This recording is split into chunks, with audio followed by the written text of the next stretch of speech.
오늘은 참으로 즐겁고 복된 부활 주일입니다. 우리 기독교 신앙에 있어서 오늘만큼 기쁘고 또 힘찬 날은 없을 것입니다. 예수님께서는 이 부활주일, 이 부활절을 통하여서 우리에게 많은 은혜를 주셨는데요. 특별히 죄 문제와 사망의 문제를 해결해 주신 것입니다. 인류를 살아가면서 사람들은 많은 어려움이 있는데요. 특별히 죄에 대한 문제를 해결하지 못하여서 많은 문제들이 발생하고 있습니다. 방황하는 많은 사람들의 그 근본적인 원인을 추적해 보면은요, 그 밑바탕에는 죄가 있습니다. 그래서 이 죄 문제를 해결하지 못해서 이것을 술로써 잊으려고 하고요, 세상의 쾌락으로서 잊으려 하고, 또 세상의 권력과 명예를 통해서 잊으려 하고, 이 죄 문제를 해결하기 위해서 많은 노력을 합니다. 하지만 이 세상 그 어느 곳으로도 우리의 죄 문제를 해결할 수가 없습니다. 죄의 싹은 사망이라고 했으니까 당연히 죄로 인하여서 모든 사람들이 사망에 이르게 된 것입니다. 그런데 오늘 부활주일을 맞이하여서 우리 하나님, 우리 예수님을 통하여 복음의 좋은 소식을 주고 있습니다. 그것은 죄와 사망에서 우리 예수님께서 부활하시고 승리하신 줄 믿으시기 바랍니다. 그래서 여러분, 초대교회 당시에 목사의 역할이 무엇이냐? 부활의 예수님을 증거하는 거였습니다. 예수님 부활하셨습니다. 누구든지 예수님을 믿는 자에게는 죄와 또 사망에서 구원을 받게 됩니다. 예수님을 믿으십시오라는 이 부활의 기쁜 소식을 우리에게 안겨줍니다. 부활을 맞이하기 위해서 우리는 반드시 통과해야 될 부분이 있습니다. 그것이 무엇입니까? 십자가의 고난입니다. 부활, 죽음에서 다시 살아나기 위해서는요, 완전히 죽어야만 되는 것입니다. 완전히 사망에 이르러야만 하는 것입니다. 그래야만 부활의 역사가 일어나는 것입니다. 예수님께서는 십자가에 달려 죽으셨습니다. 오전 9시서부터 오후 3시, 6시간가량을 십자가에 양손과 양발에 큰 대못이 박히시고요. 또 마지막 죽는 순간 모든 것을 바치시고 죽음을 확인하기 위해서 창으로 옆구리를 찔러서 물과 피를 쏟으면서 완전히 죽었습니다. 그래서 보통 십자가에 달려 죽는 사람은 이 다리를 꺾어서 죽었는지 살았는지 확인 사살을 하게 되는데요. 예수님은 창으로 옆구리를 찔러서 완전히 죽은 것이 드러났습니다. 그리고 돌무덤에 안장이 되어서 3일 동안 그 어둠 속에 계신 것입니다. 그래서 예수님은 완전한 죽음을 체험을 했고 죽음을 통과한 것입니다.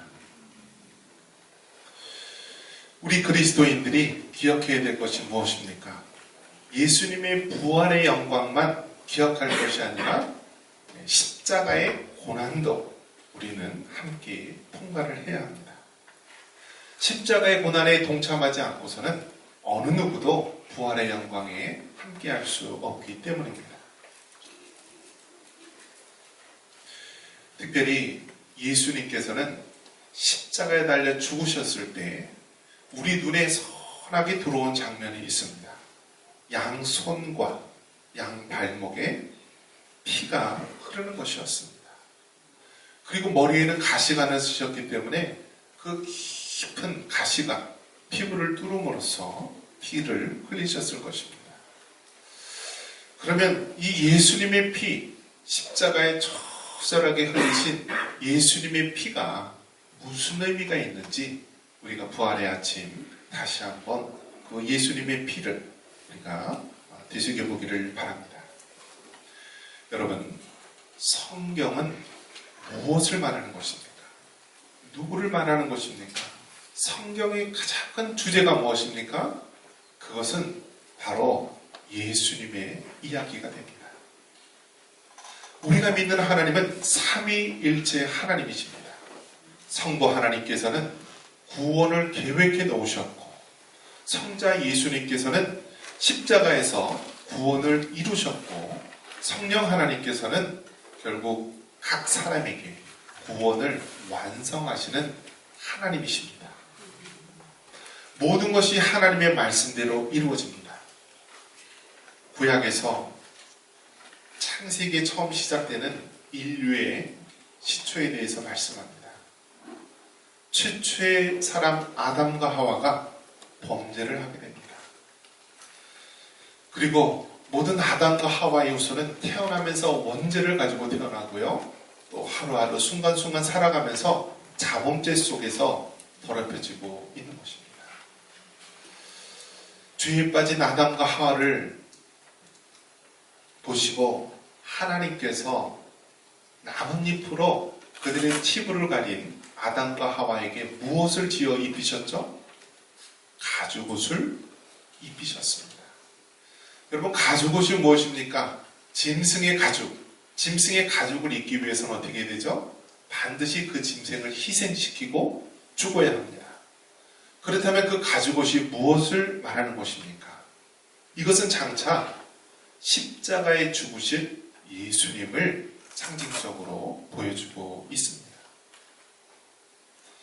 아브라함을 비롯해서 이삭과 야곱과 또 이스라엘 많은 백성들이 짐승의 피제사를 드립니다. 어린 양을 번제로 희생제물로 드리고요.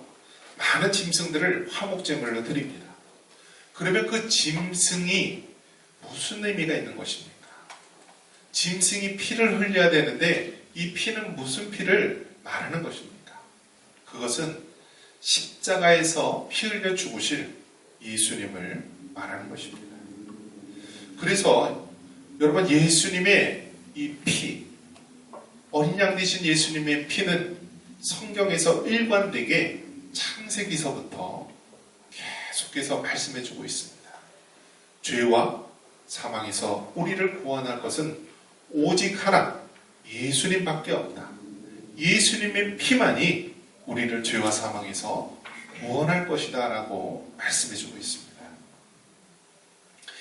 히브리서 9장 22절에 율법을 따라 거의 모든 물건이 피로써 정결하게 되나니, 한번 따라해 봅니다. 피 흘림이 없은즉 사함이 없느니라. 할렐루야. 네. 여러분, 우리는 이 말씀을 잘 못 느끼는데요, 이스라엘 백성들은 철저하게 이것을 깨닫게 됩니다. 죄 사함을 받기 위해서는 반드시 피 흘림이 있어야 된다. 짐승의 피제사를 드리는 이유가 무엇입니까? 내가 만약에 죄를 범했다라고 한다면 죄 때문에 내가 죽어야만 합니다. 하지만 나의 죄를 짐승에게 안수함으로 죄를 전가시킵니다. 그리고 그 죄가 나무에 달려 피를 흘려 죽게 되는 것입니다. 이것이 바로 제사의 원리고요, 피 흘림의 법칙입니다. 피 흘림이 없으면은 죄사함이 없기 때문입니다. 바로 이 원리에 의해서 예수님께서는 십자가에 피 흘려 죽으신 것입니다. 죄와 사망으로 죽을 수밖에 없는 우리들을 위해서 우리 예수님께서 죽으신 줄 믿으시기 바랍니다. 예수님의 피는요, 우리를 씻어 희게 하십니다. 우리 요한계시록 7장 14절 말씀 같이 한번 읽어보겠습니다. 내가 말하기를 내 주여 당신이 아시나이다 하니 그가 나에게 이르되 이는 큰 환난에서 나오는 자들인데 어린 양의 피에 그 옷을 씻어 희게 하였느니라. 아멘. 여러분, 요한계시록 7장에서는 흰옷 입은 많은 무리가 나옵니다. 오늘도 국악성교로 또 우리 한복을 입으시고 아름답게 하나님 앞에 영광을 돌리셨는데요. 요한계시록 7장에 흰옷을 입은 자들이 나옵니다. 흰옷 입은 자. 자, 이것과 대조되는 그러한 표현이 있는데요. 그것은 더러운 옷을 입은 자를 말하고 있습니다. 더러운 옷을 입은 자는 무엇을 떠오르게 합니까? 죄로 인하여서 그 사람의 모든 것이 더럽고 냄새나는 그러한 상태를 말하는 것입니다. 반면에 흰옷 입은 자, 거룩하고 깨끗한 모습의 사람이 나옵니다. 이것은 무엇을 말합니까? 이것은 예수님의 피로 희게 된 자를 말하는 것입니다. 여러분, 예수님의 피만이 죄로 더럽혀진 우리를 희게 씻어줍니다. 우리가 나중에 부활하신 하나님, 그 영광의 하나님, 그 보좌 앞에 갔을 때요, 우리가 가지고 있는 더러워진 옷을 입고 하나님 앞에 갈 수가 없습니다. 어린 양의 혼인잔치에 우리가 아무런 예복도 준비되지 않고 주님 앞에 갈 수가 없습니다. 어떻게 가능합니까? 어린 양 대신 예수님의 피로 우리의 더럽고 이 추한 우리의 모든 죄들이 씻김을 받아야만 우리가 하나님 앞에 갈 수가 있습니다. 그래서 흰옷 입은 자, 어떻게 우리가 흰옷을 입고 깨끗하게 될 수 있느냐? 그 비결은 단 하나, 어린 양 대신 예수님의 피로 가능한 것입니다. 어린 양 대신 예수님의 피는요, 우리를 환난에서 나오고 승리케 하십니다. 우리 14절 다시 한번 읽어보겠습니다. 14절입니다.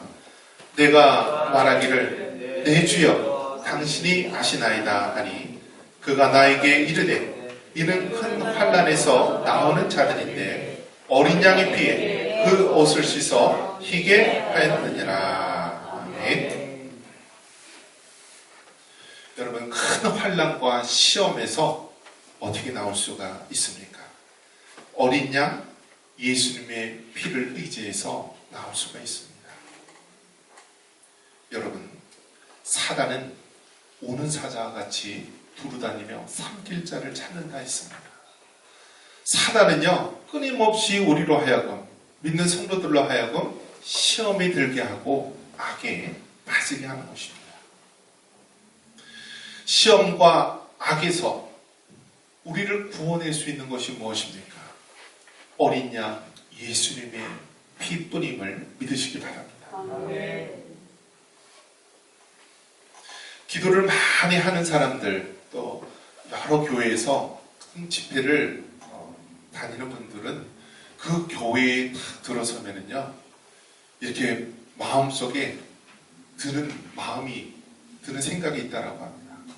어떤 교회를 가면은요, 숨쉬기 힘들 정도로 갑갑하고 억눌림이 있는가 하면, 어떤 교회를 가면은요, 그렇게 자유롭고 평안함을 주는 교회가 있다라고 합니다. 그렇다면 여러분, 우리의 교회는 어떻습니까? 여러분이 교회 성전에 들어올 때 여러분 마음에 어떠한 느낌이 들고 있습니까? 여러분, 그러한 교회의 특징이 무엇입니까? 그것은 교회에서 기도를 하느냐, 기도하지 않느냐의 차이입니다. 예수님께서 뭐라고 말씀하셨습니까? 내 집은 만민이 기도하는 집이다 라고 말씀을 합니다. 그래서 여러분, 하나님의 집, 하나님의 교회에서는요, 기도하고 말씀 보고 늘 예배 드리면서 하나님의 영이 충만해야만 하는 것입니다. 여러분, 귀신을 쫓아내면 무엇입니까? 아무리 집을 깨끗이 소지하고 청소하면 무슨 소용이 있겠습니까? 나중에 한 명의 귀신이 떠나가도요, 나중에 7명 귀신 데리고 돌아올 수 있는 것입니다. 우리가 과거의 명성을 자랑할 필요가 없습니다. 내가 왕년에 기도 많이 했다, 우리 교회가 예전에 기도 많이 했다, 아무 소용이 없습니다. 중요한 것은요, 지금 하나님 앞에 어떻게 서 있느냐, 지금 하나님 앞에 어떻게 우리가 믿음 생활을 하느냐, 그것이 중요한 것입니다.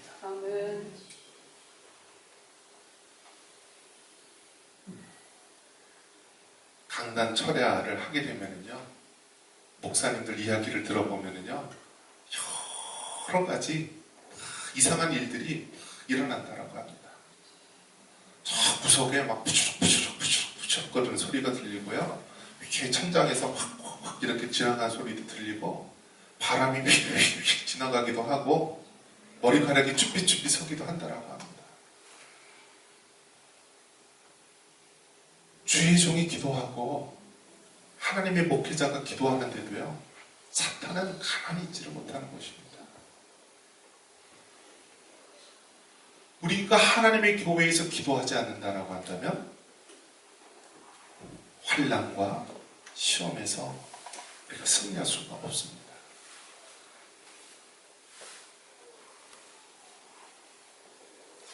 하나님께서 지난 한 2년 반 정도 하나님께서 청산교회에서 40일 작정 기도를 10번을 시키더라고요. 그 중에 강단절에도 여러 번을 해왔는데요. 이번에도 또 권사님과 집사님들 몇 분이 같이 동참을 해주시고, 짧은 시간이었지만 그래도 여러분, 기도하는 교회, 하나님을 매달리고 의지하는 교회, 소망이 있는 줄 믿으시기 바랍니다. 여러분, 자녀들을 위해서, 우리 믿음의 후손들을 위해서 해줄 수 있는 것이 무엇입니까? 여러분, 믿음의 유산을 물려줘야 됩니다.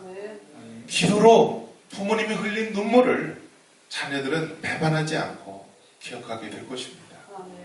우리 믿음의 어른들, 믿음의 중직들이 흘린 눈물이 결국 헛되지 아니하고 우리 다음 세대에게 믿음의 유산이 물려갈 것을 믿습니다. 부활주의를 맞이했습니다. 부활절을 맞이하기 위해서 반드시 십자가의 죽음을 통과해야만 하는 것입니다. 여러분, 예수님 믿고 나만 잘 되고 나만 천국 가기 위해서 우리 하나님께서 우리를 부르시고 십자가에 죽으신 것이 아닙니다. 너희는 나와 같이 십자가에 죽고 부활의 영광을 같이 누리며 살라고 말씀하십니다. 우리의 가족과 믿지 않는 이웃들에게, 그 죽어가는 자들에게 부활의 예수님을 증거하며 살라고 말씀하고 있습니다. 도심에서 죽는 10명 중에 반 이상이 20대, 30대 젊은 사람이 죽는다라고 합니다.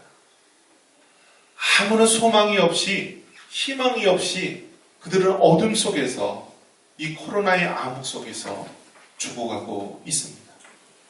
여러분은 무엇을 하겠습니까? 그들에게 부활의 예수님을 전하시기 바랍니다.